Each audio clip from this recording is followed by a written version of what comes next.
Bien le bonjour les gens, bienvenue sur cette chaîne YouTube et bienvenue dans cette vidéo où aujourd'hui on va parler de pizza. Quel est le rapport entre Uncharted et des pizzas? Je vais vous expliquer, on va y venir. Alors, avant toute chose, je tiens à préciser que je tente de faire ces vidéos dans l'ordre chronologique de la production du court-métrage. Alors je dis bien je tente, parce que si jamais je m'aperçois que j'ai oublié un point essentiel du tournage ou quoi que ce soit, je vais certainement revenir en arrière pour pouvoir aborder ce sujet, mais je tente de faire ça par ordre chronologique. La semaine dernière, je vous expliquais qu'en début 2021, après avoir écrit un scénario, j'avais tenté un concours de scénario qui, malheureusement pour moi, a échoué. Et ce qui fait que toute l'année 2021 s'est passée de telle manière. Chaque mois, j'économisais un peu plus pour pouvoir essayer d'obtenir le financement, enfin, obtenir le budget dont j'estimais avoir besoin pour pouvoir lancer la production du film dans de bonnes conditions. Et en parallèle de ça, je me maintenais physiquement en forme pour avoir le physique de Drake, à raison de 6 séances par semaine,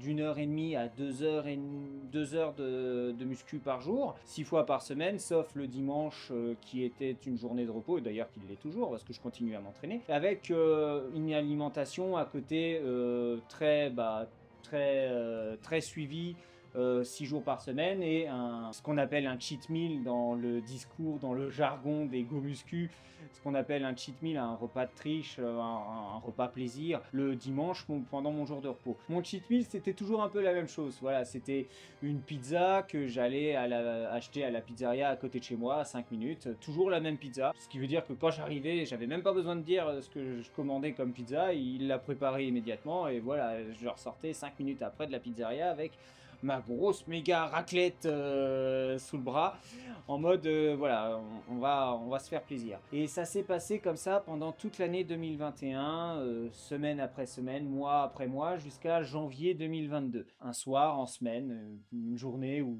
je travaillais, à environ 21 h, j'avais toujours pas fait ma séance de sport. Commencer ma séance de sport à 21 h, ça m'emmenait jusqu'à, allez, on va dire 23 h. Le temps de me faire à manger, une demi-heure, trois quarts d'heure, ça m'emmenait jusqu'à 23 h 30. Le temps de manger, allez, minuit, minuit 10, minuit et quart. Le lendemain, je rebossais, donc debout à 5 h du matin. Je crevais la dalle, j'avais pas envie de faire ma séance de sport. La pizzeria était juste à côté. C'était beaucoup plus facile. J'avais pas envie de faire 2 heures de sport avant de manger parce que j'avais faim maintenant. Donc, je suis allé à la pizzeria.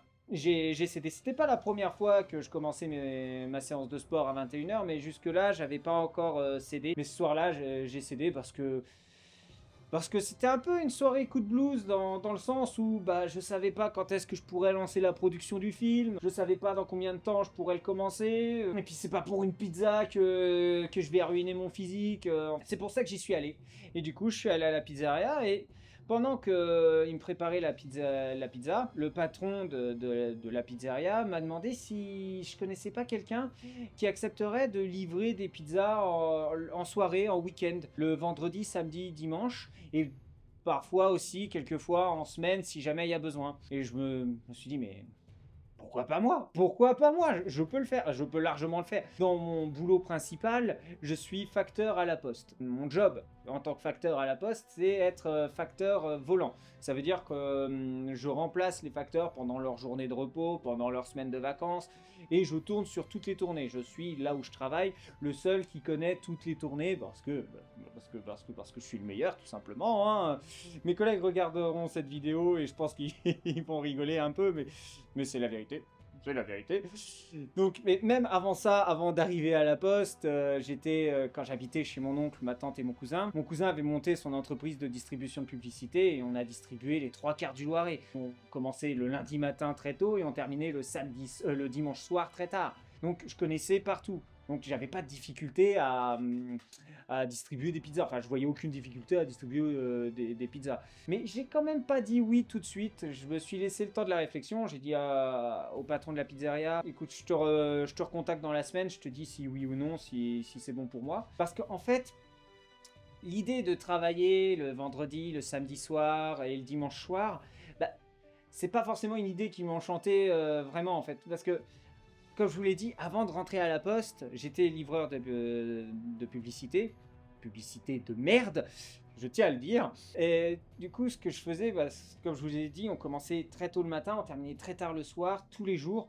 Et du coup, je sais ce que ça fait que de travailler le week-end, le soir et tout ça, de passer devant les maisons, de distribuer des publicités de merde dans des boîtes, et de passer devant des maisons et de voir les gens à travers leurs fenêtres, enfin de les apercevoir, hein, pas d'espionnage ou quoi que ce soit, mais tu les aperçois, ils sont tranquilles dans leur canapé en train de regarder la télé, ou ils sont en train de faire une soirée entre amis, en famille ou quoi que ce soit, pendant que toi t'es comme un vieux chien mouillé dehors, pendant qu'il fait nuit, qu'il pleut, qu'il y a du vent. Fatalement, j'avais pas envie de revivre ça. D'ailleurs, c'est pour ça que j'étais rentré à la poste.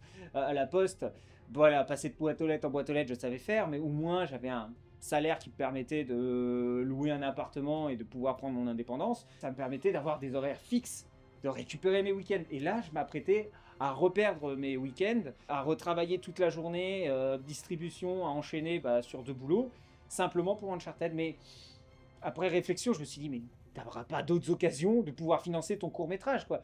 Tu veux le faire, ton court-métrage? Est-ce que tu veux le faire, ton truc à la con, là, qui t'emmerde?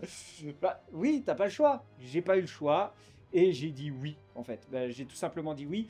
Parce qu'à aucun moment de la production de ce court-métrage, je veux pouvoir me dire, il y a un truc que tu pouvais faire et que t'as pas fait.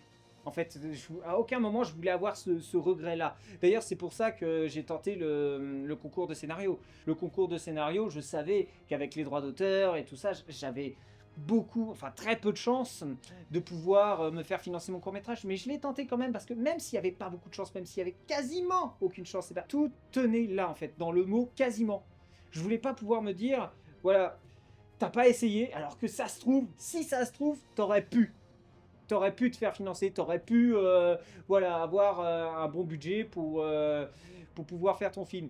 Quitte à travailler le week-end dans une pizzeria et tout ça. Et c'est pour ça qu'au final, j'ai dit oui et que je me suis retrouvé à travailler en plus de mon boulot à la poste, à distribuer des pizzas en soirée. Je pense que pour aujourd'hui, c'est à peu près tout ce que j'ai à vous raconter. Si jamais je vous ai donné envie de vous intéresser à la production de ce court-métrage, surtout, n'hésitez pas à vous abonner, à commenter la vidéo, à mettre un pouce bleu, à partager, à faire vivre cette vidéo, à faire vivre cette chaîne pour que vous et d'autres personnes puissent découvrir en fait comment ça s'est passé jusqu'au moment final où ce court-métrage sortira. Et du coup, je vous souhaite une bonne fin de journée et je vous dis à la semaine prochaine. À la semaine prochaine.